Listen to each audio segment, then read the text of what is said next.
and Immigration, meeting number 72, Tuesday, March 19th. We are meeting today to review Bill C-425, an act to amend the Citizenship Act, honoring the Canadian Armed Forces. It's a private member's bill of Mr. Shory's, who is here as our guest. First of all, I would like to introduce you to another person at the table who is sitting for today only, Ms. Carolyn Bosk, who is a clerk observing us. So she may report to you if you get out of hand. We are welcoming Mr. Shory. Mr. Shory, who's a former member of this committee, welcome back, Mr. Shory, and we're pleased to review your bill with us. We have your notes in front of us, and the floor is yours for 10 minutes. Well, thank you, Mr. Chair. Good morning, Chair, members, colleagues, and of course, special guests here. I'm honored to be with you to discuss my private member's bill C-425, an Act to amend Citizenship Act, honoring the Canadian Armed Forces. It was also a great honor to see that only 3 MPs voted against the bill at second reading. I note, perhaps ironically, that 2 of them are upfront about the fact that they want Canada to fail as a nation, and the third one would surely see Canada brought to its knees if her policies were implemented.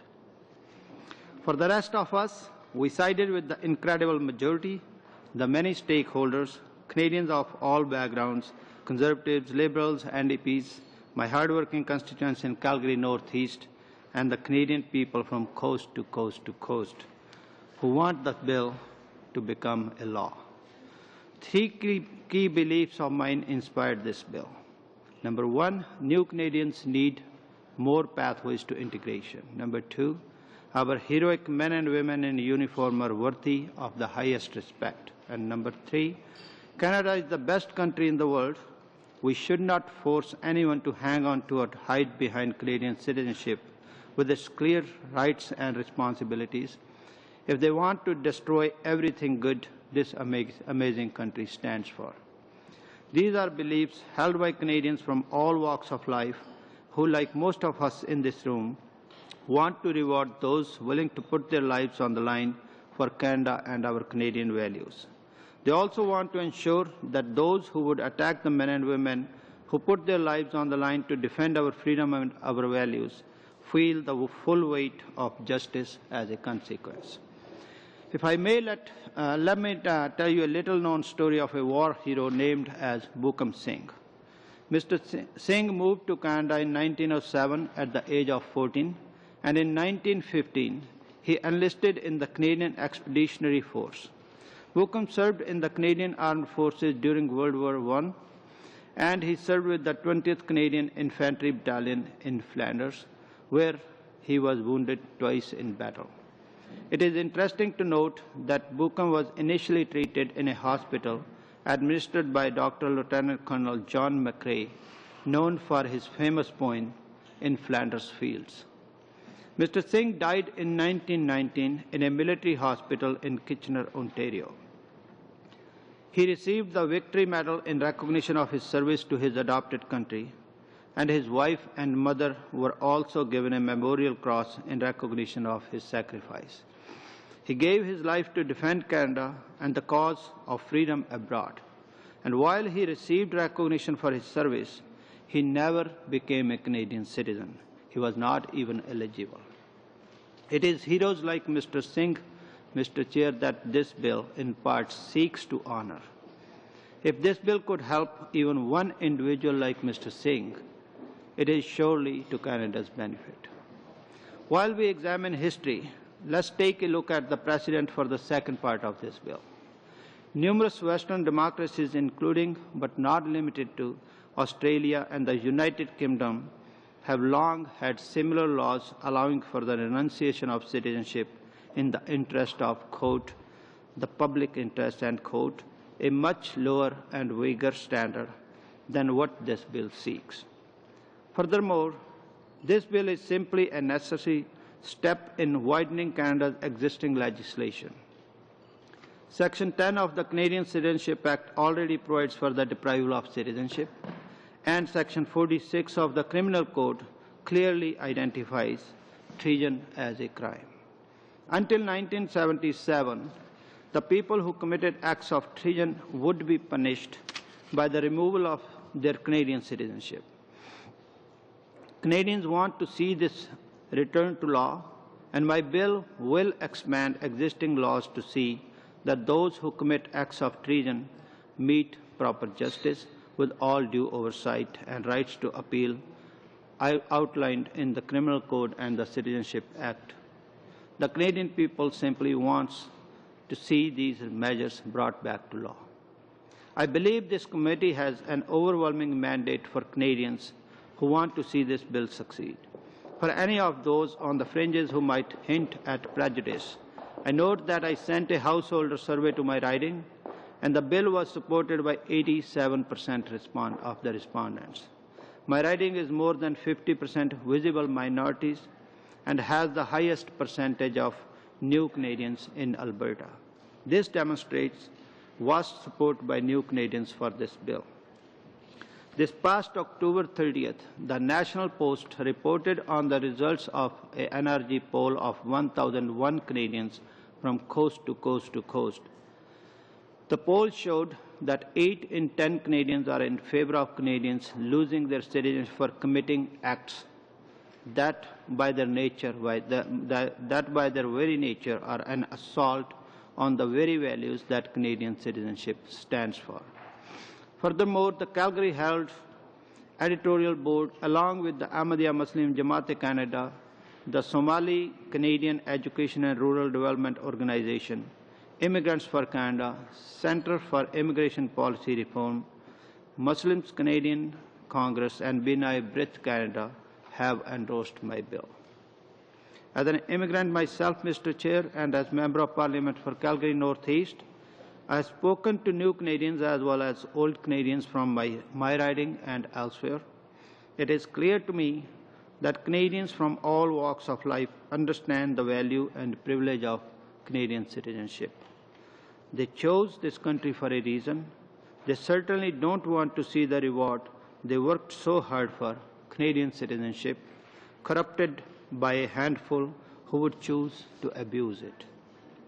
Despite all this, Mr. Chair, I understand that our job as an MP requires all of us to take a critical look at all proposed legislation. With the same spirit of cooperation and openness that I have demonstrated since introducing this bill, I continue to look forward to humbly working with each of you to address any questions or concerns you may have. More importantly, I look forward to hearing any suggestions you may have to strengthen this bill. In that spirit, Mr. Chair, I want to once again reiterate that I am open to amendments which are in line with the aims and intent of this legislation. Thank you again, and I look forward to answering any questions you may have. Thank you, Mr. Shorey, for your presentation. It's an excellent rationale of your proposed bill. And as you know, we will now have members of the committee will have some questions for you and perhaps comments. Mr. Opitz. Mr. Chair. Mr. Shorey, thank you for being here today, and thank you for presenting this bill before Parliament and, of course, bringing it here for examination before committee today, because I think it's an important bill. And I do thank you from my former life as a Canadian soldier for your concern about Canadian soldiers abroad and some of the risks, huge risks that they already face. They don't need to be facing additional risks from people who necessarily should be on their side as Canadian citizens and somebody who acts against them in the best interests of Canada.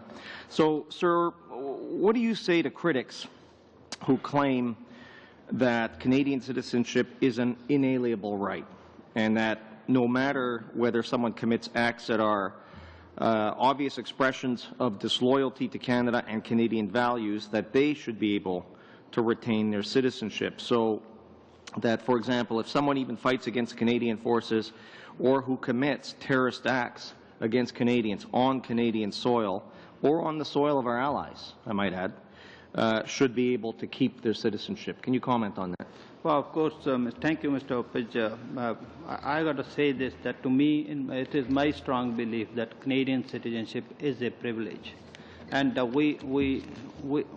no one who basically attacks the values, Canadian values, no one who attacks those who actually protect those values should have the right to be called as Canadian citizen, because the moment anyone goes out and attacks those men and women in uniform, basically does not care about Canada or Canadian values or Canadian citizenship. Basically, that individual takes himself as enemy of Canada. So I don't think, in my view, I don't believe that those individuals should have any right of Canadian citizenship. And you make a good distinction about those who defend our values as a vocation, and I would submit that that would include police officers and law enforcement of various types as well. You mentioned in your opening statement some of the polling and some of the outreach you have done, not only in your riding but in other places. Could you describe in a little more detail about some of the polling and what the results and overall reactions were from many of those Thank you. groups? Absolutely, Mr. Opich. That before even I tabled this bill, I had my survey done in my riding, Calgary Northeast, and we got 87% respondents with positive support. And once again, my riding has with 50% more of my constituents are new immigrants, and the majority of, 87% of my constituents, they supported it. And then after that, the National Post, they also reported an energy poll, which basically shows it's coast to coast poll, and it showed that 8 out of 10 Canadians supported the idea of renunciation of citizenship for those who attack our men and women in armed forces. And of course, after that, Calgary held an editorial board. They had online survey ran, and after the survey, they endorsed my bill along with the other organizations, like I said, that Ahmadiyya Muslim Jamaat Canada, Somali Canadian Education and Rural Development Organization, Immigrants for Canada, Muslim Canadian Congress, BINA. There are, as I said, that I have spoken to a lot of people, not only in Calgary Northeast, all across, I would say, wherever I get a chance, whether it is on an airport or in any other event. To date, I have found, I would say I have found very few people who has any criticism about this bill. That's great. Now, your bill, does it only apply to crimes on Canadian soil? I think we've discussed crimes committed abroad as well. Can you describe how some of those actions can affect somebody in this position? As it stands, my bill basically it does not say that on Canadian soil or out of Canada.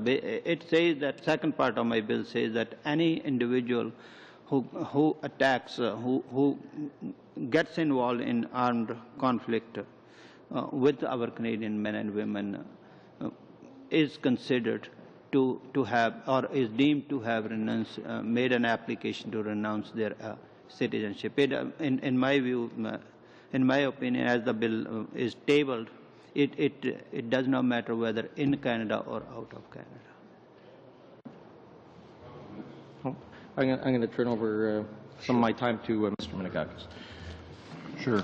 Thank you and welcome, Mr. Shorey. Mr. Shorey, whenever our government introduces measures that strengthen the value of Canadian citizenship or improve the integrity of our immigration system, we hear some criticism from some opposition members and others. In an attempt to justify their position, they claim that the measures are somehow against the interests of immigrants and newcomers. But most immigrants that I've spoken to, and I represent a pretty diverse riding, they say we don't go far enough. We can go even further. And one of the main reasons is because a few bad apples can certainly taint the whole bushel, and they're just people are getting tired of criminals and terrorists and fraudsters tarnishing the reputation of law-abiding Canadian citizens and immigrants. Do you hear the same thing from the various immigrant communities? Well, absolutely. I myself is an immigrant, by the way, but I'll tell you that how I came with this idea. And one of the reasons that, in my belief, a new Canadian or any individual choose Canada for a reason, and we must keep that reason alive. I got to share this that when I came to Canada in 1980s, late 80s, that I still remember that there were a lot of times we did not even lock our locks before we went out. And nowadays, we actually put the alarm on while sleeping in the house. So that is the difference. That's the fear of all these activities around us. And immigrants, as I mentioned, that my riding, 87% of the respondents of majority of immigrants, they support it. And I agree with you that that new Canadians or old Canadians, I haven't found too many critics. And the good news in this bill is that I'm thankful to the opposition as well who has supported it to today. Thank you, Mr. Shorey. Madame Grogouet. Merci, Monsieur le Président. Thank you, Mr. Chair. And I'd like to thank our witness for coming here this morning. I'd like to remind you that the official opposition recognizes the magnitude of the sacrifices made by our soldiers and veterans, and obviously it is very important that we acknowledge their bravery and valor. We support our forces, and the objective of this bill, well, is something we support as well. However, as we have already said, some aspects of this bill seem to contain some shortcomings and some ambiguity. So our questions this morning to you will be along those lines. In the exchanges that we had at second reading, you were not able to tell us about the number of individuals who may be impacted by this bill. Today, do you have a number? The number of permanent residents who are part of the Canadian Forces and who could benefit from this bill?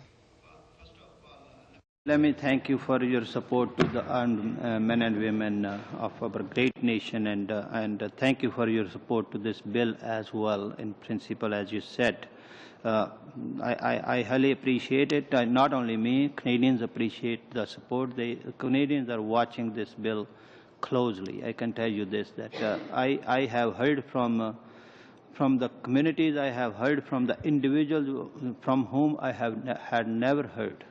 And this bill has actually got some appreciation to the opposition parties as well to work together on a non-partisan basis for a bill like that. But to answer your question, I got to say that I do not have the specific numbers, but definitely there are provisions, and I would suggest that maybe later in this committee when D&D officials come, and it would be proper to ask them to add some more information into it.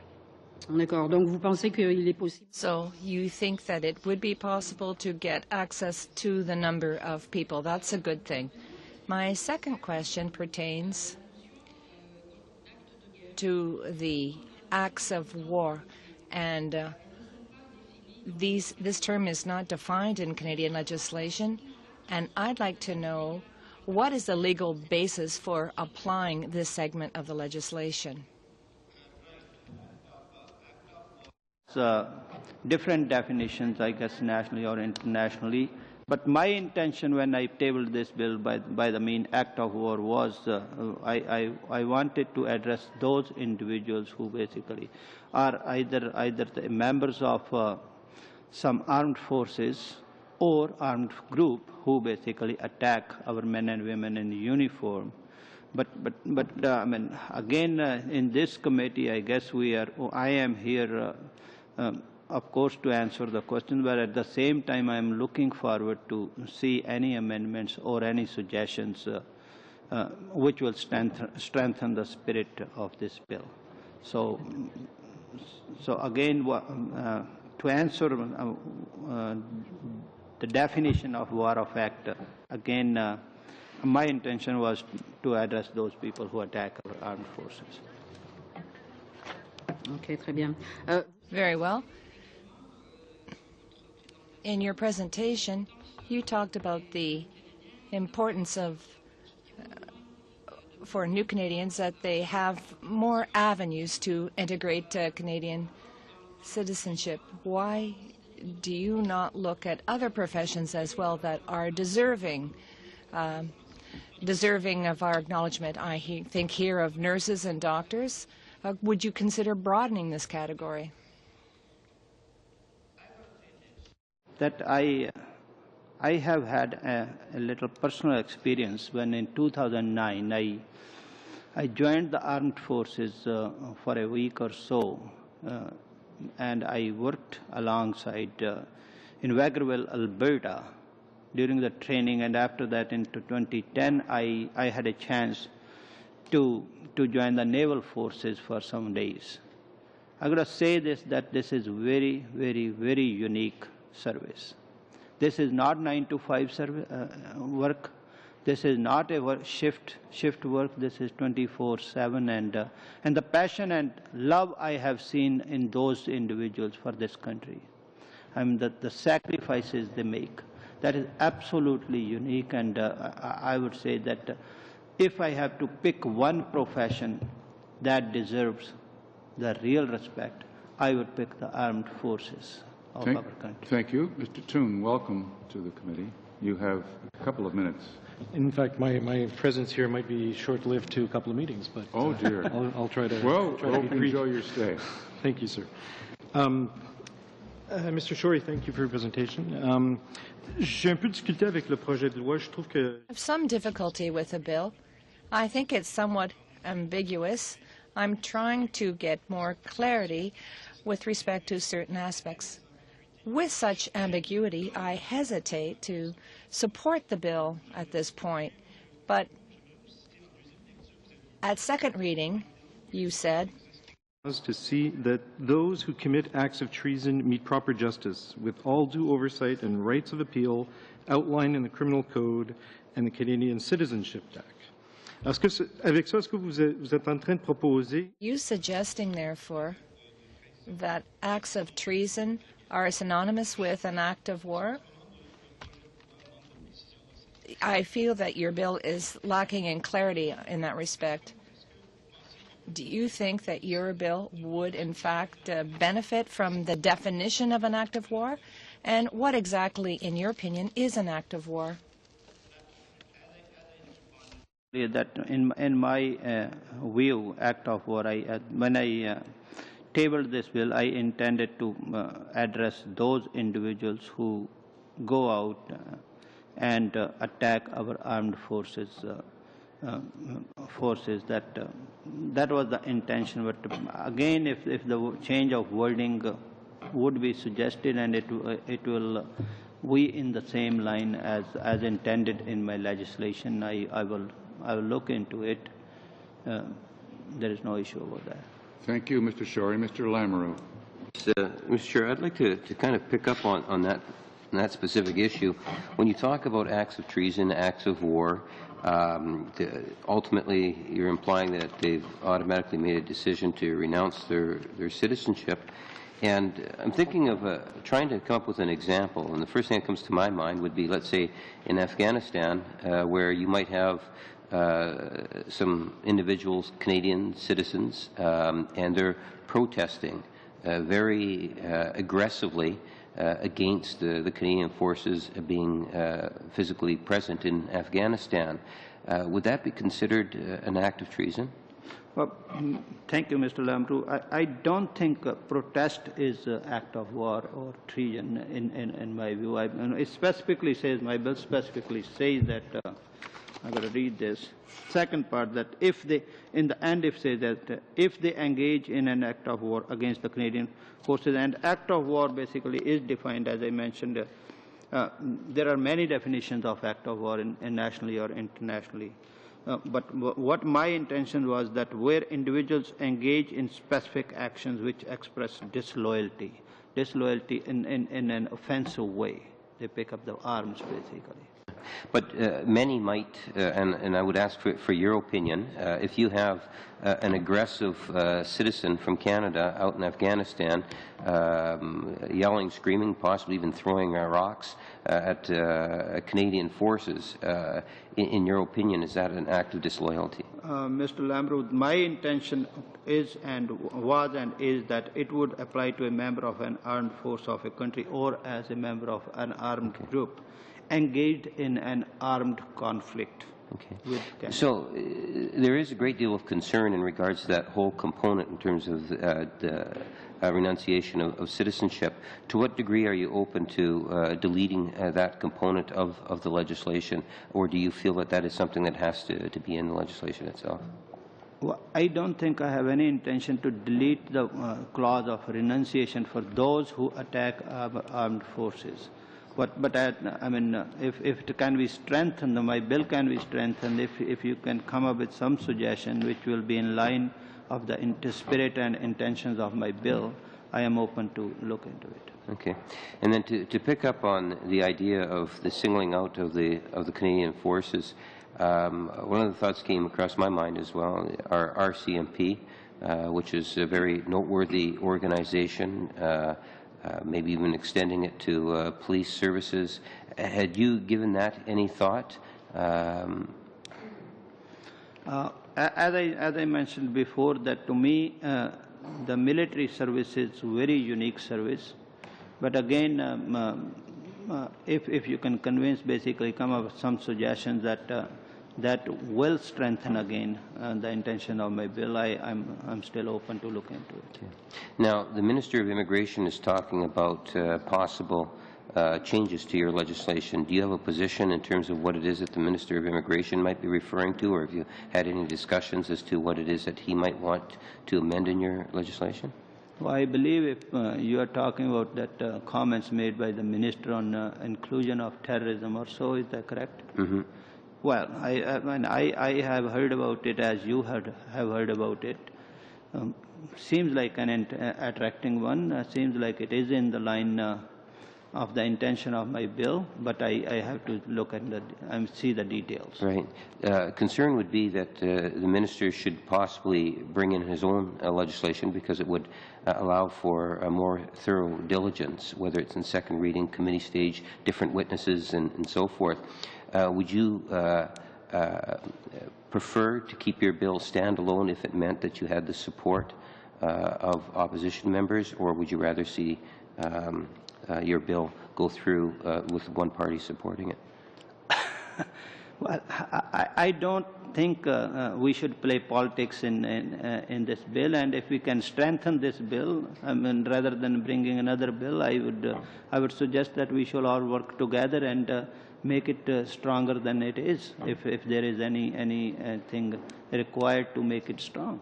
Okay, and then lastly, there are many that would argue that we shouldn't establish a two-tier citizenship, and that's in fact, in part, what we're doing here is we're saying that in some situations you only have 2 years versus 3 years. How would you address that? Because obviously you would be opening a can. Saying that, okay, for the forces it's good enough for 2 years, but no doubt as the NDP just made references to nurses and doctors. I just made references to RCMP. There could be many volunteer organizations that could be... Mr. Lammer, we're over our time. If you could wind up your question. So what, your well, again, Mr. Lambrou, the answer is same, that it is a very unique service the men and women in uniform provide to our great nation, and I would stick to this, the respect I want to give to this specific group for the sacrifices they make to keep Canada and Canadian values high on the earth. Thank you. Mr. Long. Thank you, Mr. Chair. Mr. Shorey, you and I are both immigrants in the country, and I'm sure that we, as naturalized Canadian citizen, the process for us to go from a land immigrant to a citizen we've made some very deliberate choice to adopt Canada as our country, and probably a lot of sacrifice in that, to cut the ties with our own country to become citizens. What I'd like you to share with us is how's your experience as an immigrant and having been through this process of Canadian citizenship shape your views and the reasons and why you choose to put such a high value and also how do you want to strengthen Canadian citizenship? Well, thank you. I definitely, as you said, that I have been in Canada now for 24 years, almost 24 years, and I came to Canada as an immigrant, and my day in and out, I mean, there, as I said in my presentation, that there was a reason for me to choose Canada. I could have gone somewhere else and in some other country. I mean, there was a reason I chose Canada, and I want to make sure that that reason stay alive. That is that in my experience, as I said, that in 2009 I spent several days with the armed forces, and in 2010 I spent some days with the naval forces, which gave me a chance to look into it and have a first-hand experience of these forces. Of course, my background also in my family back home, my sister was married to an army officer, and he retired as lieutenant general in the army. So I have had the taste of armed forces, and it again, at the same time, I also realized that we should create more and more pathways of integration as well. So that was one of the reasons. And second, as I mentioned, that I have the highest respect for the armed forces, and definitely I have no sympathy with those who go out and attack the armed forces. So those are the beliefs which brought me to introduce this bill, and I strongly believe that we should not play any politics in this bill, and I appreciate that to date we have been working together. And again, I can reiterate very easily that I'm open to look into any suggestion by this side or that side to strengthen this bill. My next question has to deal with, as Member of Parliament, we have a wide-ranging choice of how we present private members' bill, and and certainly in your writing of in Calgary, you can deal with environment, you can deal with trade, you can deal with how we handle integration of immigrants, but why specifically do you choose this one that addresses citizenship? What I want to hear is, perhaps what I like you to share with us is, what is the importance of Canadian citizenship, and how can we strengthen it?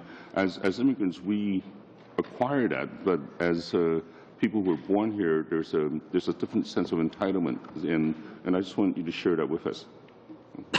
Absolutely. As I mentioned in my presentation, I have majority of visible minorities in my riding, and most of them, the immigrants, they do realize, they put the value to the Canadian citizenship, and they wanna keep the high value to the Canadian citizenship, and that is one of the reasons. This is all on, my belief, and also with the strong support from my constituents as well, before I presented or tabled this bill. So as I mentioned, that 87% of my constituents supported it, and again, Canadian citizenship has a value not only in my mind or in Canada, in the world, the Canadian citizenship has a value, and I like to keep that value high. Well, I also wish to share with you a personal experience. In 1968, I came to Canada because when I applied for a U.S. student visa, which was at the height of the Vietnam War, as a condition of issuing that visa to me, they want me to sign the draft that I could be drafted to serve in Vietnam. Now, of course, at that time, for the United States military, if you serve 3 years in active combat duty, then you're granted citizenship automatically, as well as all the benefits for the GI Bill for further education. At the time, I choose not to do that because I didn't think I wanted to be drafted into a war that I oppose coming from Asia. And that was the reason I came to Canada, and I appreciate the fact that that changed the entire course of my life. And after having been in Canada for about 40+ years, we now sit at a position where we're here to give back to Canada our shared experience from the transitional immigrant to the current our current position as member of parliament. Unfortunately, I haven't had the chance to serve with the Canadian military, but I have served in a number of United Nations peacekeeping duties as a civilian advisor, and I certainly have seen the work, the sacrifices made by our men and women in uniform. Do you feel that that having opened this pathway and having shortened this period for immigration, is that how does that enhance people's say sacrifices or devotion or the value of Canadian citizenship? Well, first of all, as you mentioned that some other countries still, I believe United States, you mentioned, they still have the same similar kind of opportunities. If you serve the armed forces, you become, I believe in the United States, it's 2 years now that you become citizen of America, and 2 automatically becomes a citizen. Here, what I'm proposing is that an individual who sign an agreement, complete the basic training, sign an agreement of at least 3 years, for 3 years, and will get 1 year credit towards residency requirement, which today, for example, we have to wind up, Mr. Shuri. 3 years today. But definitely that this is again a unique service, and the people who put their lives online. We're over. We're going to have to move on to Mr. Sabaisi. Sorry, Mr. Shuri. Thank you, Mr. Chair. Mr. Shori, I want to continue in the same vein as my colleague, Mr. Toon. At the bill's second reading debate, you mentioned in the same quote that Mr. Toon stated, you mentioned a person who commits an, of course, an as of yet undefined act of war, and I quote, would meet proper justice with all due oversight, end quote. So can you explain from whom or where the due oversight would come from? Absolutely. Well, thank you. It's a good question, and I wanted to address this question. Yeah, because of course, we just want to... Yes, under the provisions of Canadian Citizenship Act, as it stands today, it's my understanding that there is a process of oversight. Anyone whose citizenship is revoked presently is given a notice by the department, and then there is federal appeal, then there is ministerial appeal, and of course the oversight for renunciation will be the same. But at the same time, I would also suggest that to elaborate in the procedural process of how it works, maybe it will be proper to ask some questions on this line to CIC officials as well. So we don't really know yet exactly how the oversight will be? I do know there is a process. Giving more discretionary... As it stands today, I believe, if I'm correct, it is Section 48 of Immigration Act, which sets up the process of oversight in this. But again, it's good to have clarification from the CIC officials when they are here. Yeah, it seems we need to look into a lot, and I just wanted to make sure it's not just another bill that gives more discretionary power in the hands of the one minister. And moving on, in February, Minister Kenney suggested, and to quote him, that we should broaden the scope of the bill to include those who commit acts of terrorism. Mr. Shorey, the minister's comments only underscore the necessity of definitions within this bill, but also allude to amendments he plans to bring to it. Can you tell us, Mr. Shorey, if the minister will table those amendments in time for all sides of this committee to evaluate them? To be concise, I can tell you that I don't know. I have heard as much as you have heard that the minister proposed, and when I heard about it, it seemed like it's in the same line of thoughts, because what I believe is again to me, those individuals who basically attack those who fight or who give their lives to protect those values do not deserve to be Canadian citizens, whether they are terrorists or not. I have to see the details of the proposal of the minister. So you have seen the minister's proposal? I said I have to see. Oh, I have not seen any proposal yet, and I believe if there will be a proposal, that will come from the committee. Okay, so in this bill we have a not defined act of war, possibly coming from the minister, acts of terrorism, and what we're seeing, I guess, is a creation of a two-tier citizen. So have you thought of, because I haven't seen in the bill what would happen for born citizens if they committed the not yet defined act of war, or if the minister brings in acts of terrorism towards a person who is serving in our forces. So a naturalized citizen would lose their citizenship. What happens to somebody who's a born Canadian citizenship if they commit a not yet defined act of war towards service personnel? Let me share with the committee that my intention is very simple. It's simple to reward those who basically put their lives online. Oh, and at the second, my question is actually the opposite. It's not about the person serving in the force. It's about a person who's committing an not yet defined act of war toward a person who is serving. Yeah. You are talking about Section 2 of my bill. Right. Which basically, as I mentioned in my opening, 80% of Canadians responded to this, that they are in favor of revoking Canadian citizenship from those who commit acts of treason or acts of war.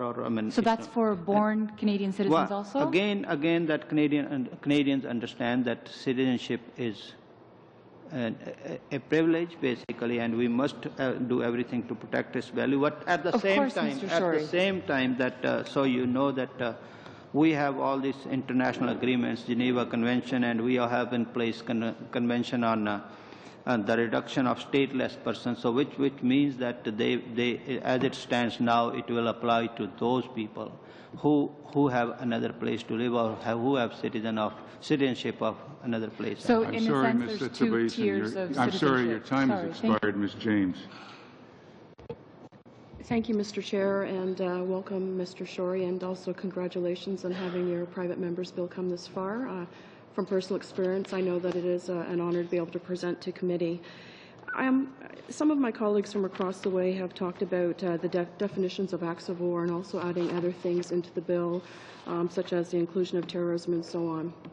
And I know that you've answered those questions, but I just wanted to give you a bit of background of what I found in my own particular riding of Scarborough Centre, and I know that you've indicated you did some polling as well.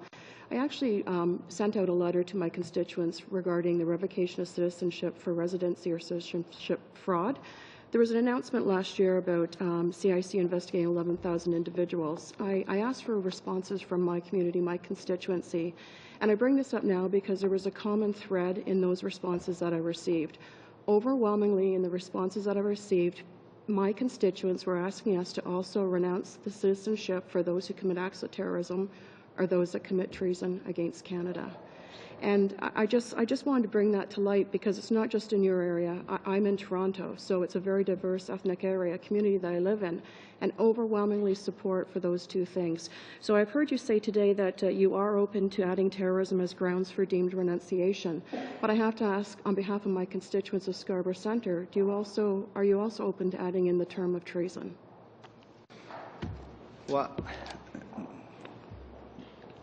in one line, I can say, I have been saying this from the day I tabled my bill, that I am open to look into any suggestion or recommendation which will strengthen the intention of my bill, and I am still open, and I'll keep myself open for anything which will strengthen the bill. And for terrorism, as I said, I have heard the similar view of my constituents and the other constituents whom I met during these days, that Canadians like to have a peaceful life. Canadians like to keep the high value of Canadian citizenship. That's the view I see in Canadians, and I believe that's the view you of you see from your membership or your constituents in each of your riding. And I again suggest that we should keep this Canadian citizenship's value high as it is. Thank you. Just recently, actually, it was we had discovered that a Canadian citizen, dual national, who hadn't actually lived in Canada since being a child, so he had immigrated to Canada, have dual national citizenship here in Canada and another country, had left Canada as a young child, and is suspected of terrorism It was suspected of a terrorist attack or bombing in Bulgaria that left several people dead. That's one incident. Actually, not too long ago in the news, we heard about a possibility of another Canadian being involved in a terrorist attack, horrific bombing. We heard more about it yesterday in Algeria. In fact, I think that it's been confirmed through fingerprints that that person was a Canadian citizen. So I hear of these two recent cases, and I think not too long ago, we think of the Toronto 18 terror group. Being from Toronto, I have to tell you, there's something that's happening. I'm very concerned about it. My constituents talk to me on a regular basis about these types of issues. They're concerned about it. So I'm just wondering, from your viewpoint, do you think that radicalization here in Canada is a growing problem? Well, I don't know if it is a continuous growing problem, but definitely in my experience, I have seen it from very low level to little above the level, and I think it is not only time. I believe we are a little late as well. If I had a chance, I should have brought this kind of bill in early times. Thank you. When I think of Canada and I think of people who have Canadian citizenship and they travel around the world, in most parts of the world, Canada is one of the best countries, most welcoming countries. We have the greatest people. In fact, there was even a commercial about some sort of a sale, and people in Canada, they weren't fighting to get in the door for the the red hot sales. They're actually opening the door and saying, "You go first." I mean, that's kind of the what Canada is, what people think of Canadians.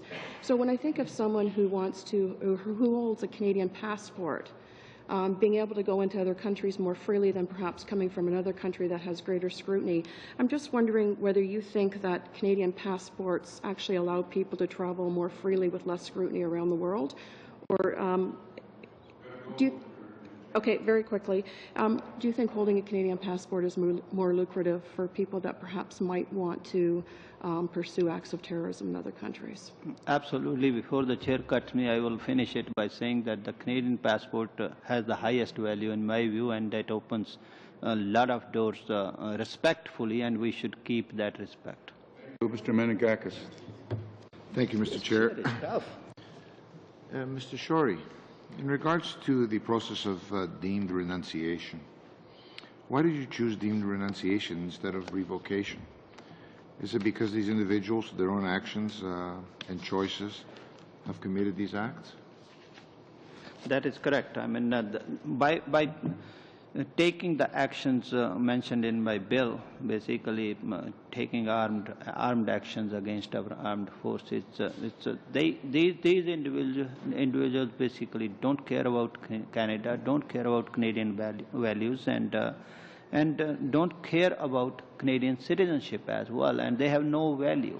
So rather than going through all the paper trail to send them notice, etc., etc., they basically must be deemed to have made an application. And of course, once someone make an application or the process is commenced, there is due process, as mentioned earlier, that there at the end there will be a certificate of renunciation issued, and before that there will be appeal process available. Any decision can be before the decision even in front of the citizenship judge. I guess an individual will be able to make his or her case, and once the renunciation is finalized, then there will be an appeal to the federal court. I'm not suggesting that due process should be taken away in any manner whatsoever. Well, that kind of, I think, answers my next question. So definitely under your bill, individuals will still have access to the due process.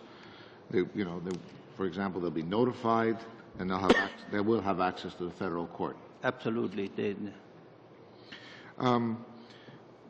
I'm encouraged by the fact that you're very open to accepting amendments that are in the spirit of the bill.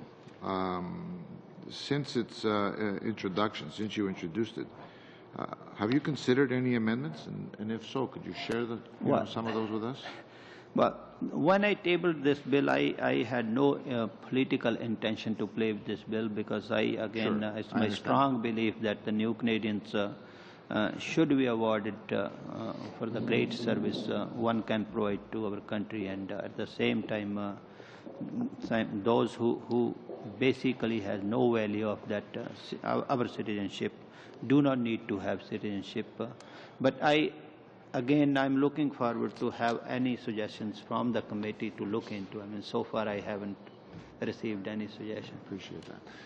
I have a question. So a born Canadian, there are many people that were born here and raised here, but because of their parents, where their parents came from, because a lot of us are from multicultural community, I'm one of them.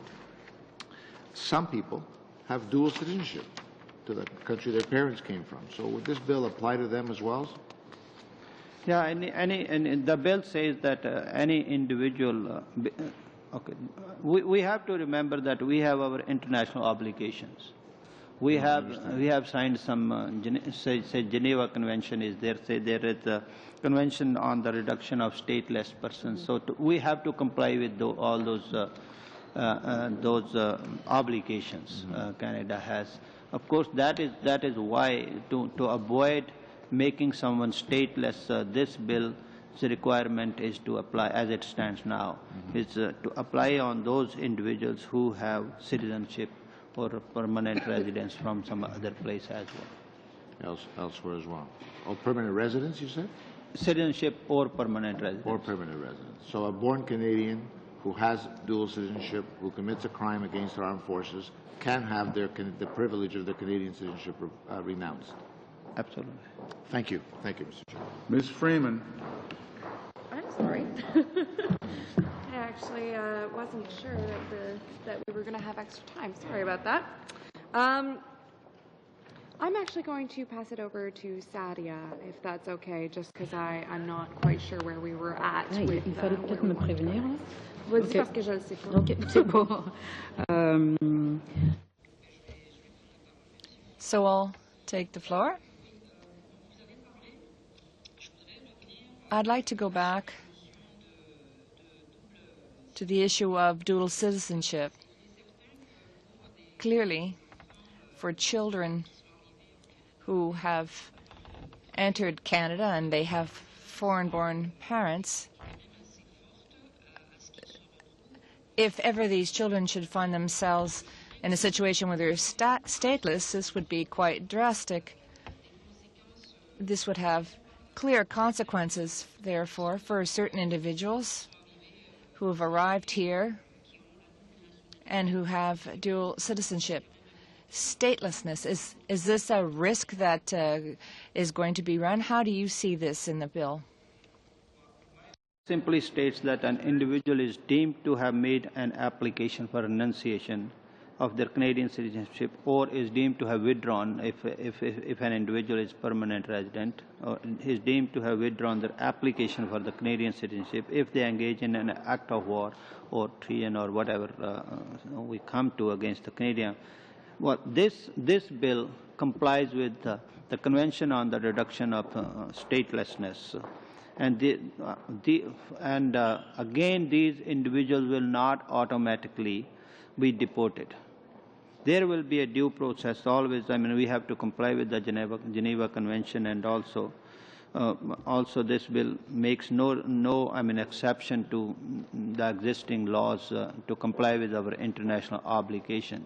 So keeping all that in mind, I mean, definitely this will only affect people who have citizenship in some other country as well, or they have some permanent residence in other countries. How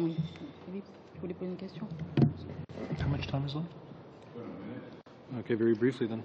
Just a follow-up question. You were asked earlier, you were quoted as saying, meet proper justice with all due oversight. We asked you, where would that oversight come from? And you cited Article 48 of the Immigration Act. And Article 48 speaks of removal orders and how they're enforced and how people must leave the country immediately when one is executable.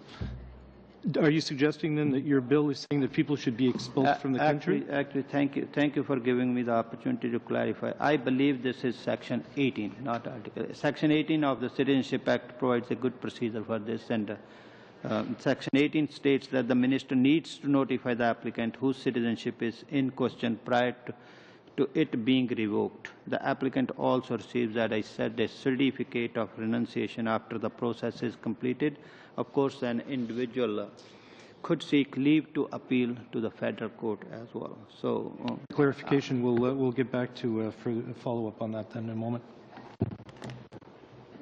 I think our time's expired, Mr. Shorey, and you've done well putting up with all the questions, and thank you for your appearance. And you're welcome to stay for the rest of our deliberations. We will suspend.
All right, thank you. We will reconvene the meeting. And for the final hour of this morning's proceedings, we have two representatives from the Department of National Defense. Colonel Michael R. Gibson, who's the Deputy Judge Advocate. Good morning to you. And we also have Colonel Francois Barreto, who is the Director of Personnel Generation Requirements. Good morning to you too, sir. And I gather you're going to be the spokesperson for the first few moments. And you have up to 10 minutes to make a presentation to the committee, sir. Thank you to both of you for coming to the committee. Monsieur le Président, Mesdames et Messieurs. Mr. Chair, members of the committee, good morning. I'm Colonel Francois Barreto, the Director of Personnel Generation Requirements for the Chief of Military Personnel. In my role, I'm responsible for determining what our annual intake of personnel should be, both in terms of overall numbers and in terms of specific subcategories. Colleague Colonel Michael Gibson, who is the Deputy Judge Advocate General for Military Justice. He is responsible for advising the Judge Advocate General on matters related to military justice that includes reviewing proposed amendments to National Defense Act or amendments to other laws that could impact the military justice system, as well as developing legal policy related to military justice. As we are appearing as technical experts in the fields of military law and military personnel policy, our comments are limited to our respective fields of expertise as regarding this private member's bill. We have carefully reviewed the bill from our respective points of view. I would like to point out that at present, the Canadian Armed Forces already have the ability to recruit permanent residents where there is a shortage of Canadian Armed Forces members in specific occupations, and the applicant has a required skill set that satisfies a special need. This bill would reduce the citizenship requirement by 1 year for these members of the Canadian Armed Forces. En ce qui concerne le paragraphe portant sur Moving to the clause related to the deemed renunciation of citizenship, Colonel Gibson would point out that the use of the term war has a very limited meaning in international law. Therefore, an act of war is generally interpreted to mean only those actions that take place when a formal state of war exists between two countries. Mr. Chair, we thank you for this opportunity to discuss this private member's bill with the committee, and will now welcome your questions. Barreto, we do have some questions. Mr. Menegakis. Excuse me? Mr. Menegakis. Thank you, Mr. Chair. And I want to take this opportunity to thank our witnesses for appearing before us today. And more importantly, I want to thank you for your service to our country. It's always an honor to have folks from our Canadian Forces, and it's a privilege to have you here with us today. The Canadian Forces have been criticized for not doing enough to attract Canadians from diverse cultural backgrounds. Can you update us on what actions have been taken to address this issue? And if so, you know, what results are you seeing? Ce n'est pas, malheureusement, monsieur. Unfortunately, this is not part of my responsibility or under my purview. Recruitment of visible minorities, whether they be women or Aboriginal peoples, is a responsibility that comes under the commanding officer of the Canadian Forces. Unfortunately, therefore, I cannot make any comment on specific numbers. Will help at all in recruiting more diverse Canadian Forces members? À mon avis, je crois que In my opinion, I think that there will be a minimum impact given the number of permanent residents that we recruit on an annual basis in the Canadian Forces. You have to understand that we're dealing with a specific need here, and when we look at the permanent residents who want to enroll in the Canadian Forces, when there's a specific need in a specific category, for example, pilots, where training can take over 2 years to train a pilot, these people are decide whether these people are recruited by the commanding officer, and it is up to the commanding officer to decide whether the individual would not, in fact, cause any prejudice in the international arena. Begs the next question. What constitutes basic training? And generally, what is the time period for basic training? The basic military qualifications, there is 2 courses. The first one is basic military qualifications for non-commissioned members, which is a 14 weeks course that is given at Canadian Forces Leadership and Recruit School in Saint-Jean. And there is a 15-week course that is called the Basic Military Officer Qualification for officer candidates that want to become an officer. And basically, the course is geared towards giving the core skills and knowledge for a new enrolled Canadian Armed Forces member to be effective in a military environment. So the basic skills are basically weapons handling, first aid, working within a small team, doing all kind of tasking, and obviously a lot of physical training, because it is a key factor for us to meet what we call the universality of service, which basically can be summed in 3 words: be fit, employable, and deployable. Thank you.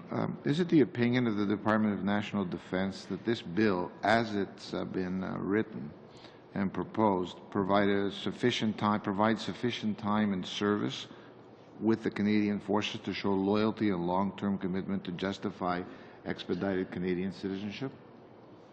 Malheureusement, je ne peux commenter sur cette question. Fortunately, I can't comment on that.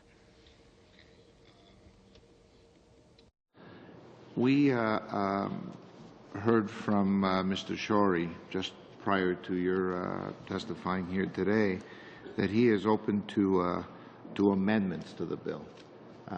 As members of the forces, is there anything else that you would like to see, or to perhaps strengthen the bill or make it a little bit more amenable to the Canadian forces? Would you care to comment on that? Mr. Chair, Colonel Barrelto and I are here today essentially as technical witnesses to assist members of the committee with understanding certain aspects of the bill, both from the matter of military law and military personnel policy. However, I think we would consider that it's outside the ambit of what we could properly comment on today to make policy statements in respect of the department. That would be the function of the minister. Thank you. Well, Mr. Chair, I think I'm going to pass on the rest of my time. How much time do I have? I still have a couple of minutes. I think my colleague, Ms. James, has some more questions, but I want to thank you very much for responding, and I understand your responses completely. Thank you. I just want to get back to your definitions. In your opening remarks, you talked about the term war that has very limited meaning in international law, and therefore an act of war would be this. Is there a current definition of an act of war against the Canadian Armed Forces? Does that appear anywhere? Mr. Chair, thank you for the question, and thank you for raising it. I'd just like to take a few moments to address this issue, because the utilization of the term act of war in Clause 2 of the bill could be potentially problematic. So I'd just like to offer a few technical comments on that. The term war, or declaration of war, really has gone out of fashion in international law since the Second World War. There hasn't actually been a declaration of war, per se, since the Second World War. So international law has really shied away from using that concept and instead inclines towards usage of the conflict, or a term armed conflict. And that's preferable in this case because the existence of an armed conflict is essentially determined by, as a matter of fact, and doesn't depend on a formal declaration of war. So similarly, the expression act of war is not found really in any of the key treaties currently forming part of international law.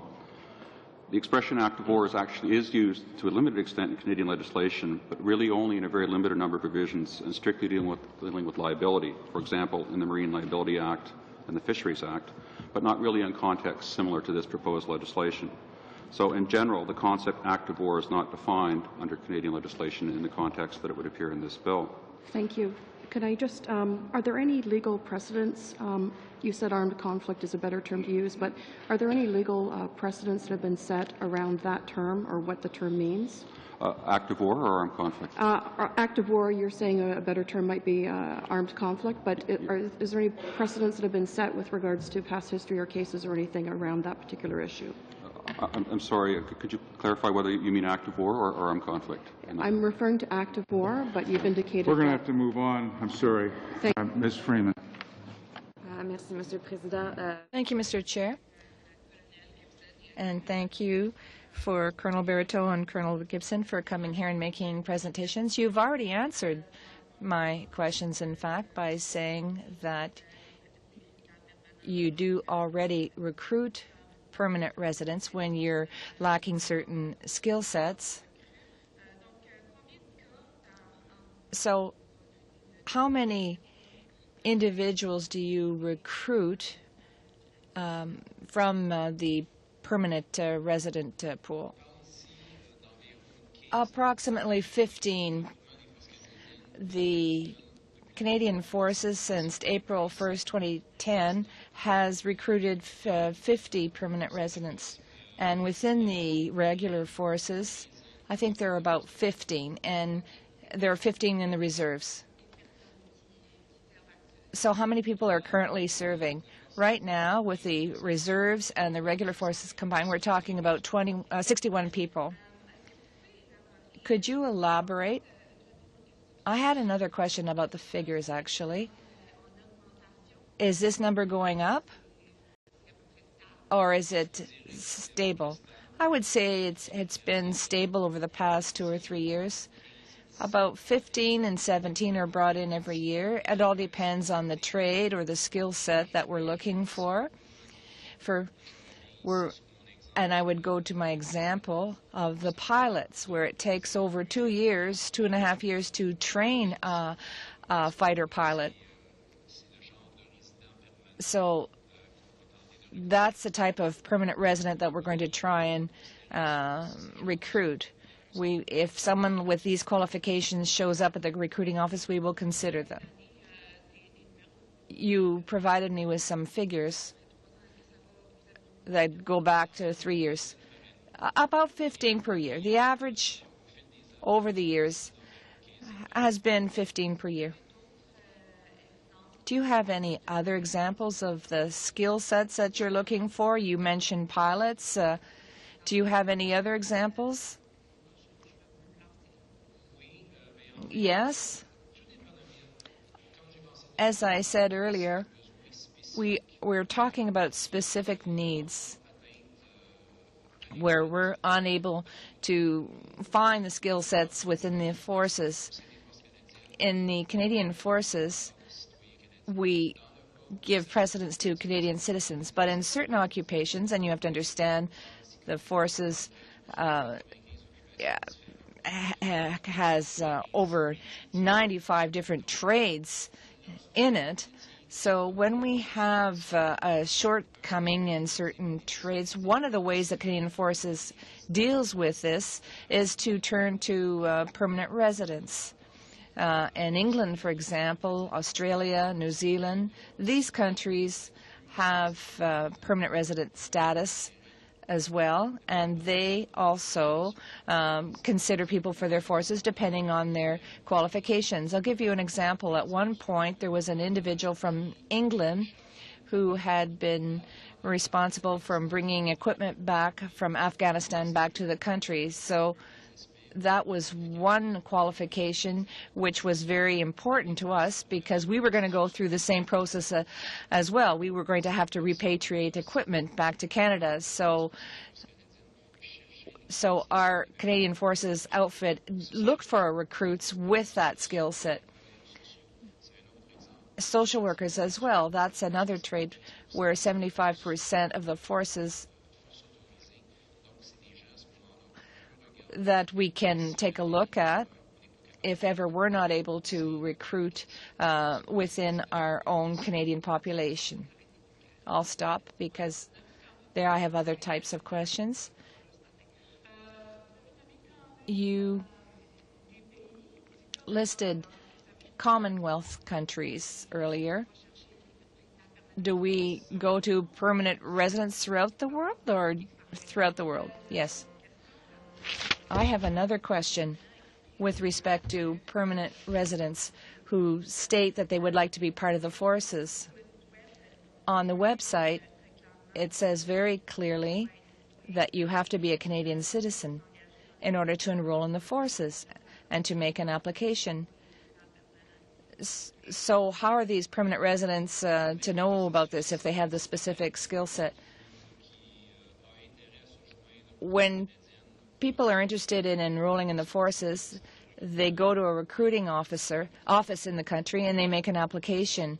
As I said, if there's a specific need and we're not able to, and it's not going to cause any prejudice to the national interest, well, at that point, we can consider this person's application. And if there's a specific need, well, at that point, we may enable that person to enroll. But the priority always is given to the enrollment of Canadian citizens. How much time do I have left, Mr. Chair? One final question. We're talking about 60 or so permanent residents who are serving in our forces, and I would imagine that they want to become Canadian citizens, but there's a waiting time to become a Canadian citizen. Do you believe that this measure will have an impact, a real impact, on the people we're trying to target, given the wait times? Do you think that this bill will have any impact on this at all? That's not necessarily my area of expertise, but I could say, based on my own experience, is that these individuals, whether we're talking about reservists or members of the Canadian Forces, these individuals are offered a 3-year contract, and we use an administrative measure to control this. During the second year, we confirm with this person whether he or she intends to apply for Canadian citizenship.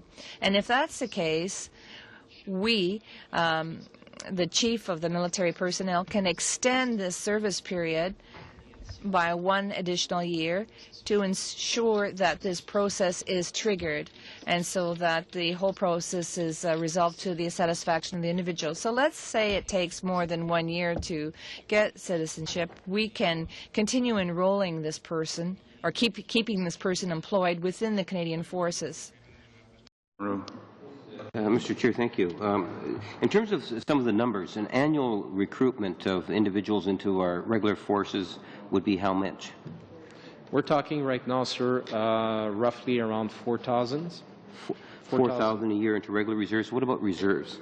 The reserve, unfortunately, I do not have visibility of the reserve force because the reserve force are managed by the Navy, the Army, and the Air Force, and it's independent. But we're talking about, I would say, from my best recollection, roughly around 1,500, 2,000 a year. 1,500 to 2,000 a year, basically, guesstimate. Yeah. Now, in regards to what really caught my ear is when you said the first choice is to go to Canadian citizen.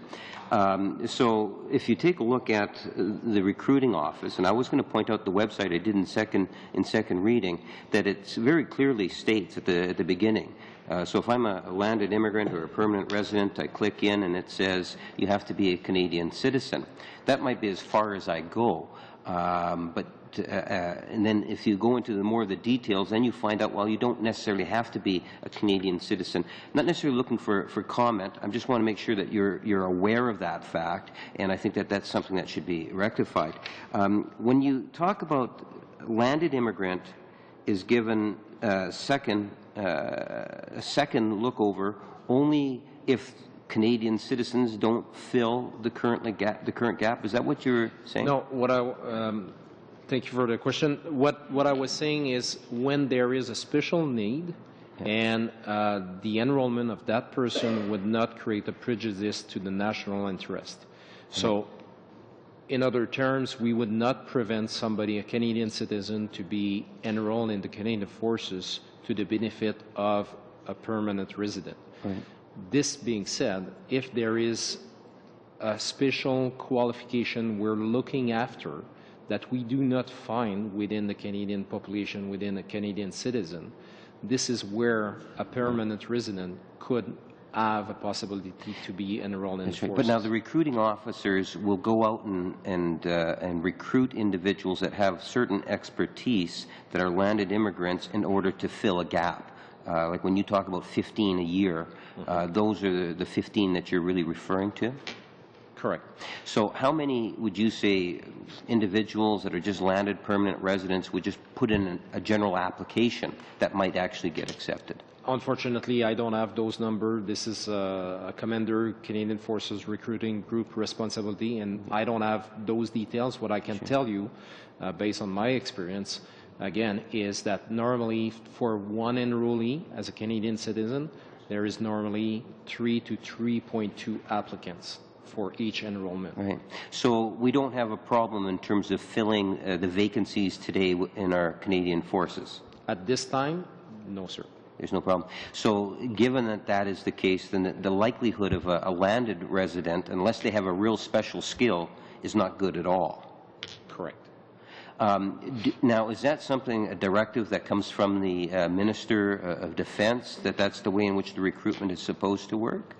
This is part of the National Defense Act. This is part of the Queen's Regulation and Orders, and this is part also as our internal policy, which we call the Defense Administrative Order and Directives on Enrollment, which clearly state that Canadian citizens are being given the priority, and permanent resident, those non-Canadian citizens with a permanent resident status can be enrolled if there is a special need, provide service that satisfies a special need, and whose enrollment, in the opinion of Commander Canadian Forces Recruiting Group, would not prejudice the national interest. This is also only when those two factors are met. Okay.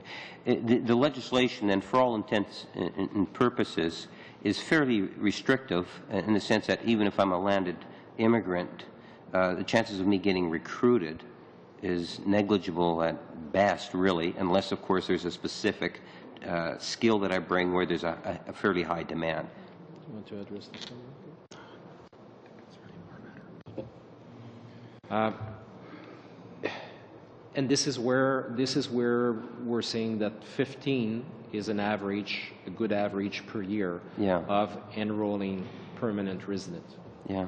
Thank you, Mr. Lamoureux. Mr. Ropers. Thank you. Sir. So, for example, Colonel Barreto, what trades will a PR never be admitted to? Like, what would be in the prejudicial to Canada? Would it be something like intelligence, sensitive jobs like this? I don't have specific example, but I can tell you that there are some occupations within the Canadian Forces right now that are not meeting their preferred manning number. The pilot is one of them. Social worker is one of them. Pharmacist is one of them, because we're competing very much so with the civilian community and the private sector. So those are some of the occupations that we have traditionally had difficulties to fill those positions and those vacancies. So those are the occupations, if you wish, that would be given some sort of consideration for permanent residents to join the forces if we are unable to recruit within the Canadian population. Now, social workers, I can see as well. That's a high demand area for a lot of reasons in society. But of course, to help our Canadian soldiers who are suffering from some post-traumatic stress issues and some other social issues themselves. So that's a very important position to fill, that I understand, as well as the pharmacists and others that you need to do. I know back in the day, permanent residents were at one point allowed to join the Canadian Forces, but clearly we don't have a big issue in recruiting right now, based on some of the numbers that you had just said already. Can you talk about CF-18 pilots, for example? Because I know we do recruit them from Commonwealth countries, and I know on CFC, when I worked there, there was a couple of examples of CF-18 drivers who were recruited by Canada. But under Now you're saying we have manning shortage for pilots for that kind of an aircraft. So how would we go about recruiting that kind of an individual, say from Australia? Well, it's a very good question, but we're not short of people who want to join and become a pilot. It seems that in the Canadian population, everybody wants to fly. So there's no shortage in the number of applicants to join the pilot trade, but there are some very severe selection criteria that prevent many to join the forces in this specific occupation. And this is where, and because the training is so long and so demanding, that's another factor that we have to take in consideration. We have many right now on what we call the basic training list that are undergoing the training to become a pilot, but because the training takes over 2 years, obviously there is a gap that we need to fill at specific rank with highly skilled or highly developed skills individuals. And this is where we will consider, for instance, the UK pilots, those who have a permanent resident here in Canada. We would consider them because the training we have is very similar to what they do. So there are some qualifications, in fact, that are the same. If I'm thinking about the instructor qualification is basically the same from our Canadian pilots who are giving the training. So it's an added value for us to employ those ones so we can fill specific vacancies at specific rank so we can continue and train the new enrollees in the Canadian Armed Forces so they can become a pilot and they're not waiting, put on the side and waiting until such time as we have sufficient instructors to run a course or conduct a course. Would you agree then that that plugs an important security hole where we may find a gap at that particular point because guys are going through the system training and just not up qualified yet, that is in the nation's best interest to have people filling those positions where there are no gaps in, say, air defense? Well, we consider permanent resident, but we also considered those who left the forces, went on private sector, and decided to come back for different reasons. We are also considering what we call the component transfer, which is basically individuals from the reserve force who now want to join the regular force and have some skills. So those will be given priority over permanent resident to enroll in the forces. Okay. Colonel Gibson, just we were talking about armed conflict and the definitions between that and declaration of war and so forth. Just from a military law perspective, in relation to Mr. Shory's bill, how would the Canadian Forces respond in military law to anyone that is caught, I guess, in an armed conflict against Canadian forces on foreign soil? Mr. Chair, could I ask you, Mr. Opus, just please to clarify slightly what you mean, how would we respond? In terms of military justice response, you mean, or a criminal response? Military justice or criminal response. So if, for example, Canadian forces are overseas conducting operations and an individual, whether that individual be a civilian or whether that individual even be from within our own ranks, turns on the Canadian forces, how is that dealt with? Or actually, you could take both scenarios, one the civilian, one within our own system. Well, Mr. Chair, clearly if a member of the Canadian Forces were to engage in hostilities against the Canadian Forces, that would be an act of treason. So they could potentially be charged with the offence of treason or mutiny or a variety of other offences, and they would be dealt with under the military justice system. In respect of other people who weren't members, if they were a spy, we would have, Parliament has created an offence under Section 78 of the National Defence Act for being a spy. We would have jurisdiction under Section 61H to try that person. Otherwise, it would depend on whether the person was a lawful combatant or not.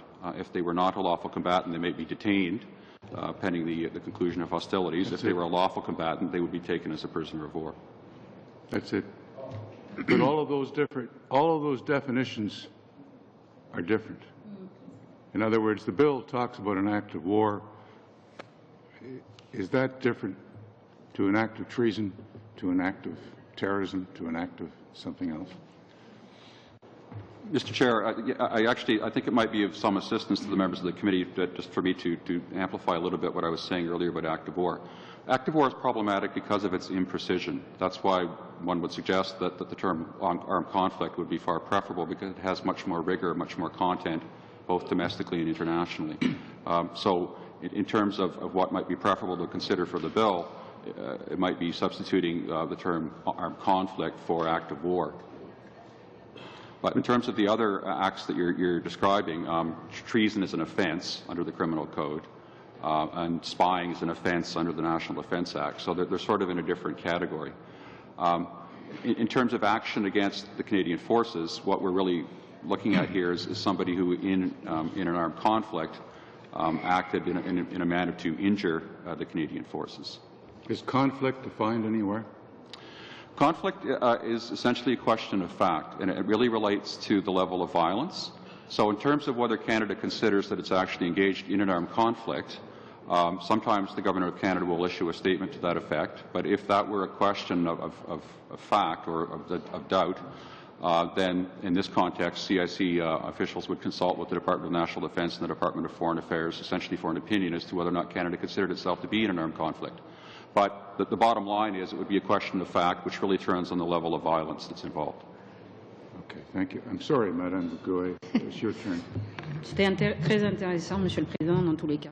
It was a very interesting exchange, Mr. Chair. Thank you for coming here this morning. I'd like to go back to the numbers. I'd like to know the figures for permanent residents who have enrolled and who wish to apply for Canadian citizenship. Could you forward those figures to us?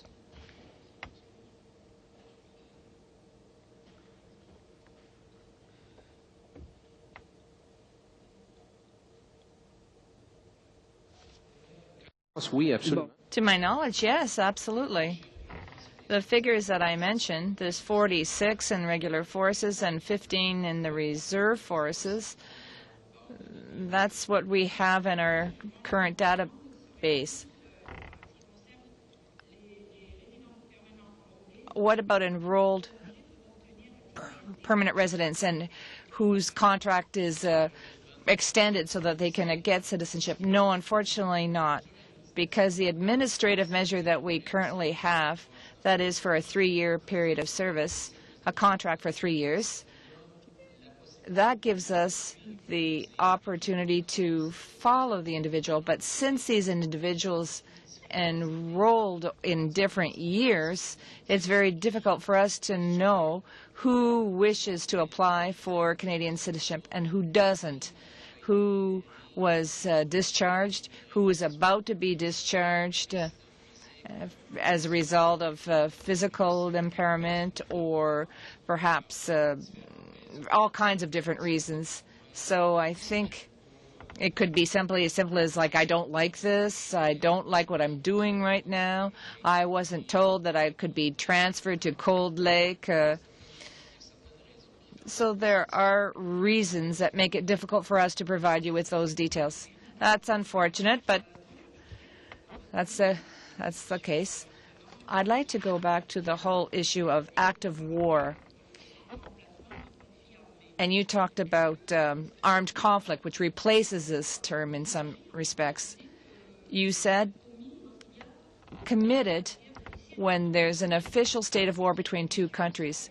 Does that concept apply on an individual basis to people?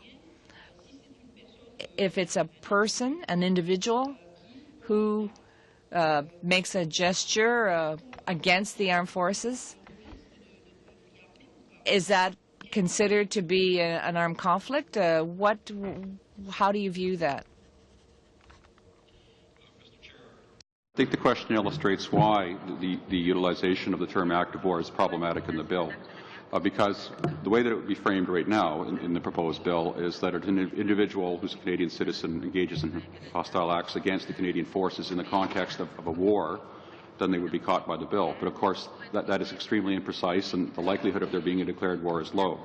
So our suggestion that it would be preferable to substitute the term armed conflict means that that would cover a broad spectrum of activity, whether as a member of an armed force of a foreign state or of an organized armed group, such as the Taliban, or as an individual. But the key point is it would have to occur in a context in which Canada considered that there was an armed conflict.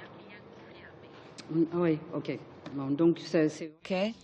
So it's quite limited to a specific context, which, in my opinion,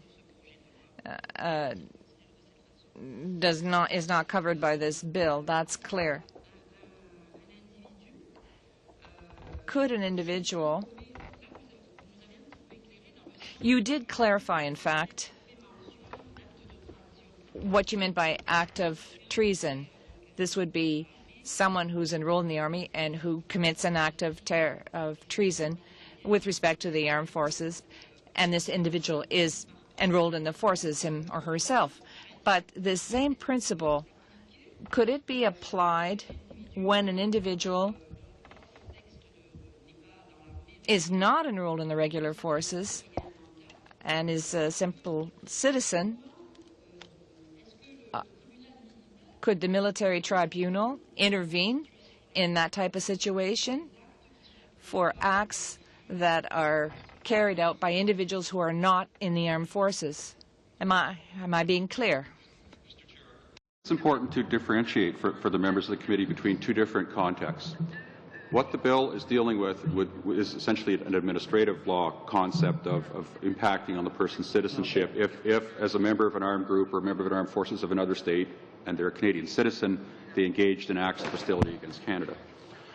In a criminal law context, or military justice context, it's a different issue. If they committed specific acts, such as treason or spying or assault or murder, then yes, we would have jurisdiction to try them. But I think it's important conceptually to differentiate between criminal law and essentially an administrative law concept that this bill is discussing. Okay. Thank you. You know, I'd like you to go on, but we're going to have Ms. James. Sorry. Thank you, Mr. Chair. And I'm sorry, but I have to go back to these definitions one more time. It's interesting that you keep referring to act of war, that it'd be better described as armed conflict. I actually tried to search to see if I could find internationally acceptable definition of act of war, and I couldn't. I found things like armed conflict, nations normally at peace, aggressive acts, provoking a war, and so on. So I think consensus from you, if you would agree, that we need to clearly define what we mean by act of war, whether it's an alternative definition or something clearly spelled out. Is that what you're agreeing or stating? Yes, Mr. Chair. The act of war language would be a challenge to apply because of its imprecision and its the potential for it to be misconstrued. So it would be, I would suggest, far preferable for the committee to consider and for Parliament to consider using the armed conflict language instead. Thank you. I just wanted to make sure we got that as the final conclusion from all the discussions. We've also talked about terrorism and treason, and I heard you say that I'm going to ask a question after this, but I heard you say, treason is offence under the Criminal Code, which we know, and that spying is defined in the National Defence Act. But I'm just wondering if the term treason and terrorism is also defined in the National Defence Act. And the reason I ask that is because you've also mentioned that for treason, it would go through the military justice system as well. So I'm thinking there has to be a definition somewhere. Thank you, Mr. Chair. Yes, two prongs to the response. First of all, in respect of terrorism, yes, there are really four places that are relevant for our consideration where terrorism is defined. It's in Section 2 of the Criminal Code and in Section 83.01 of the Criminal Code. And there are largely parallel definitions of terrorism and terrorist activity in the National Defence Act, again, at Section 2 of the National Defence Act, that essentially adopts the language by reference to the Criminal Code. So, long story short, the Criminal Code definitions of terrorism are adopted in the National Defence Act, although there are specific provisions. With respect to the offence of treason, that's an offence under the Criminal Code. It would be triable within the military justice system by virtue of Section 130 of the National Defence Act, which provides service tribunals with jurisdiction to try any offence created by an Act of Parliament. So a service tribunal, for example, a court-martial to try the most serious offences, can try the specific offences that are created by Parliament in the National Defence Act itself, and those tend to be, particularly military-type offences like mutiny, insubordination, disobedience of lawful command. plus any criminal code offense. So in the hypothetical context where a Canadian citizen was charged with the offense of treason, that could be triable by court-martial. It would be charged under Section 130 as the offense of treason under Section 46 or 47 of the Criminal Code. Okay, now you've said hypothetical. I just honed in on that word. You said possible court-martial and so on. But I'm just wondering, what are the legal, what are the other legal consequences? What is the precedence? Has there been any cases related to treason or terrorism here in Canada where there has been an outcome? Just wondering if you could tell me what those are. Mr. Chair, in respect of treason, nobody's been charged with that particular offence and tried before a court-martial in recent memory, certainly going back to the Second World War. There have not been any cases tried in the military justice system in a terrorism context. Those cases have all arisen and been tried in the civilian justice system to this point. In terms of speculation about how common that would be, it would be just speculation. Certainly the track record would suggest that it's pretty infrequent. Thank you. And I just, earlier I heard someone from the opposition mention that on the website it stated that you could only be a Canadian citizen to enroll into the military and so on. And I just wanted to say that I actually have been to the National Defence and Canadian Armed Forces website, and it clearly states that you can be a Canadian citizen or a citizen of another country as permanent resident status here. And then it lists some of the reasons that you talked about. So I wanted to thank you for bringing that, all of the different variances for applying, and also bringing that to this committee so that we're all aware that that is not something new that we're suggesting in this bill. So thank you. Do I have much time left? About 14 seconds. Well, at this point then, I would just like to thank the Chair for doing an awesome job today, and also thanking our guests for being here as well. Your information that you're providing this committee is very helpful to us. Ms. James, unless members of the committee object, I'm going to ask the analyst. We seem to have a certain amount of confusion about terms act of war, terrorism, armed conflict. There's another term bandied around. Does anyone object if I were to ask the analysts to prepare a paper on these topics for the committee to review? The source of those terms, are they defined legally? I mean, obviously, if you look at, I'm sorry to go on like this, but can I have the bill? The section that, Section 2, which talks about act of war, someone's going to have to be convicted of being an act of war for this section to apply. So we need to know what I mean, already we've had a suggestion that that term should be changed. Mr. Dykstra? Chair, I think that there's some I do think there's some relevance to your suggestion. However, you went on a bit about defining a number of different terms, and I think if we're going to do that, we should take a little bit of time to actually suggest or submit what we should be putting in the report. Like I don't want to just leave it wide open and then get a report back and that has pieces that I like and pieces that we didn't even think of. So if you're suggesting that, and I don't have a problem with it, but I think we need to define through you to the analyst what we actually want defined and what the scope will be. All right. How about I let you all think about it, and we'll talk about it another time. Mr. Chair, if I could just... Yes, Colonel. It might be of some assistance to the committee just to inform the committee that the term armed conflict actually appears in a number of places already in the federal statute base, including in the Geneva Conventions Act, the Crime Against Humanity and War Crimes Act, National Defense Act, Foreign Missions and International Organizations Act, Foreign Enlistment Act, Security of Information Act, Emergencies Act, RCP Superannuation Act, Canada Shipping Act, and the Criminal Code. So it's a term that is very much part of Canadian law already in terms of being incorporated in the federal statute base created by Acts of Parliament. Thank you, sir. I still think we'll let members think about what I've suggested. I mean, we can deal with that at another time. Mr.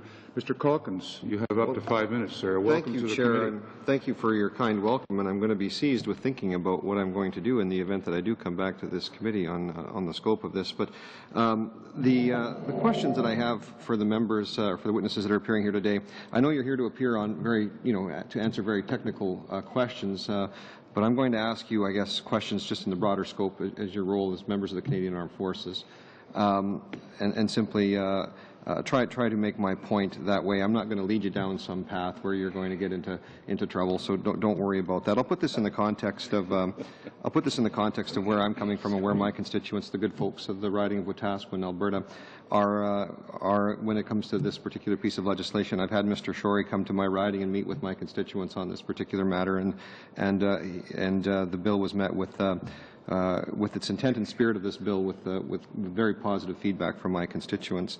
So I'm going to ask you, just in the broader sense, when you first joined the Canadian Armed Forces, did you have to take an oath of any kind? Could you repeat the question? Did you have to take an oath of any kind Yes. in joining of the Canadian Forces? Yes, do you remember absolutely. what that oath is? Well, en français, porter allégeance. You swear allegiance to the Queen and to be loyal to Canada and on the power conferred on the government. That's essentially what it said. The same oath that people take when they become Canadian citizens, actually. And for those of us who are MPs at this table that go to citizenship ceremonies for swearing in of new citizens, of whom this bill would potentially affect a small number, if any, in the event that this bill would become law, they too took a similar oath, swearing allegiance to Her Majesty the Queen, and of course taking up all of the rights and responsibilities that the citizenship has. But in your oath, I think you're also sworn to defend with your life, if you have to, those basic freedoms and principles that we have. So I'm going to ask you here, it's very simple, will you defend, and will your colleagues defend with your life, if you're asked to, my right to peaceful assembly and protest? It's not a trick question. I mean, this may be what you're asked to do. The names of my forebears are on the cenotaphs in my hometown. This is not a trick question. I'm not trying to lead you down a garden path here. This is a serious question. Mr. Chair, the enrollment of, pursuant to the National Defence Act, the enrollment of a member in the Canadian Forces binds them to serve in obedience to any lawful command. So if one were commanded to defend a particular person or a particular interest, then one would do that. You're here to defend the Charter of Rights and Freedoms that we have in Canada. I mean, these are the basic freedoms and principles that we have, so I'm just going through these. You would defend with your life, if you were asked to, my right to have a free conscience and my choice of religion, right? I mean, if that's what it came down to, that's part of our Canadian core values, right? Essentially, yes. Yeah. My freedom to associate and choose my friends and organizations in my community. You would defend that? Yes, as part of the instructions given to us by the Government of Canada in pursuance of a mission, yes. My right to life, liberty, and the security of my person, my fellow persons. Mr. Calkins, you know, it's always... Mr. Chair, I do have a point to make here. It's well, my time. and I have a point to make, too. My concern is whether or not these issues are relevant to the bill. I think they are. I'll get to it if you allow me, Chair. Just a couple more minutes, if you don't mind. And I'm not trying to put you in an awkward position, because I think, from my perspective, and whether it's the security of my person, my thoughts, my beliefs, my freedom of expression, and even my ability to vote is my constitutional right. It's a constitutional right of every Canadian citizen. And through that peaceful assembly, through that ability to protest, and through that ability to choose my government or to choose to vote against my government, that is a decision that I make at the ballot box. The question we're talking about here is a choice that's made on a battlefield, and we can talk about the terms and conditions of defining that. But I think it behooves all of us here to take that into consideration. When you're willing to put your life on the line to defend those very rights and freedoms that I have here, I think it's incumbent upon me as a parliamentarian to protect you from any enemy within that might be creating a situation where you cannot safely do your job to protect my liberties and the freedoms that I have here. And that's the point I was trying to make, Mr. Chair. We have every opportunity in Canada to work for a government that we want, to work against a government that we don't want. We simply don't, but we limit that capacity in some way through the laws and the statutes that we have in this country. And the law that's currently being proposed before us is one that would take very seriously, I think all parliamentarians should take very, very seriously in the matter of making making sure that the men and women who do serve at our request and on our behalf to keep us free have the protection, and this piece of legislation, I think, affords that protection. Thank you, Mr. Calkins. Ms. Sitsabayisen. Thank you, Mr. Chair. I thank both of you for your expertise, and I know that we may have our analysts look into the definitions. It's just a passing question that I had about armed conflict. When somebody has a gun and they go rob my house, it's called armed robbery. So if I have a gun and she has a gun and we're fighting each other, does that consider armed conflict? Like where do we go in establishing fact? Like how is that done? Chair, generally the question I think invokes the difference between criminal law in a domestic context and armed conflict in international law. In essence, armed conflict involves states or organized armed groups, whereas the action of armed robbery or assault is an individual criminal offense under criminal law. Thank you. So in Part 2 of the bill, the term legal resident is mentioned, and as far as I know, it's also not defined in Canadian law, which critics have warned risks creating stateless people, which is, of course, contravention of international law. What is the definition of a legal resident, and how will this term be interpreted in Bill C-425, as you understand, as an expert? Mr. Chair, I believe that question might perhaps better be addressed by the legal counsel who will accompany the Minister of Citizenship and Immigration. That's really not a question of military law, so I think it's outside the ambit of my expertise to respond. Sure. Thank you. This bill also mentions that due process will be had for, this legislation would ensure due process under the law for anybody who is, I don't remember the actual exact wording other than that due process would be ensured under the law. Which courts would actually hear the case, and does the legislation make clear the burden of evidence to establish that a person is engaged in, of course, active war against the Canadian Armed Forces? Again, Mr. Chair, I think that question really partakes of the field of citizenship and immigration law, and that would be better responded to by CIC counsel. With respect to the question of active war, then of course that would have to be, that concept, which I suggested is better articulated as armed conflict, would have to be precise if we're going to take legal action with any substantive consequence for a citizen. Sorry, maybe I wasn't clear in my question. I was just wondering, because you're a legal expert, if I understand, of military law. And I'm just wondering if the burden of evidence is clear in the legislation that, as it is written right now. Again, I think that given that this really partakes of citizenship and immigration, that are better addressed by CIC counsel. Phil? Or do you want me to continue? Do you want me to continue? I could continue. Okay, I'm going to pass my time too. How much time is left? 2 minutes. 2 minutes, thank you. That's better than last time. It is. Thank you for your testimony. To get back to questions of active war, because that is what's in the bill at the moment. The member, Mr. Shore, he did raise during his presentation, second reading in the House, that this would have to do with, it would also have to do with people who do commit acts of treason. Is there an ambiguity in the definition of active war, that it also unnecessarily includes active treason, or are they really two distinct subjects that have different jurisprudence in international law? Mr. Chair, treason is an offence under the criminal code. So Parliament has created a criminal law offence of treason with defined essential elements of that offence. What this bill is talking about in terms of the sort of general context, if I could put it that way, or legal context where this issue will play out, is a state of armed conflict. So as I've already suggested, I would strongly suggest that the act of war is too imprecise to be utilized in this context, and it would be preferable to use the term armed conflict.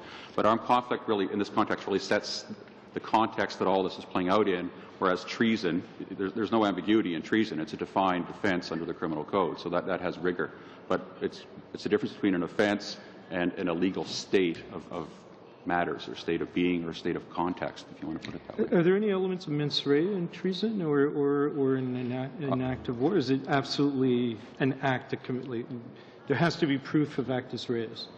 Well, it's defined, Mr. Chair, treason is an offence under the criminal code. So, of course, it sets out the essential elements of the offence. There would be actus reus and mens rea involved in that. And I suspect that to convict somebody of treason, you need a pretty rigorous application of mens rea. So with the bill, the way it's drafted right now, would there be any ambiguity that acts of treason are in fact to be read into the text of the bill?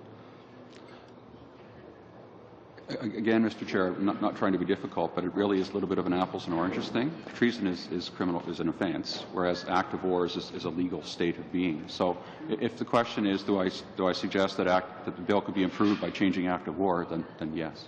Thank you, Mr. Lung. Thank you, Mr. Chair.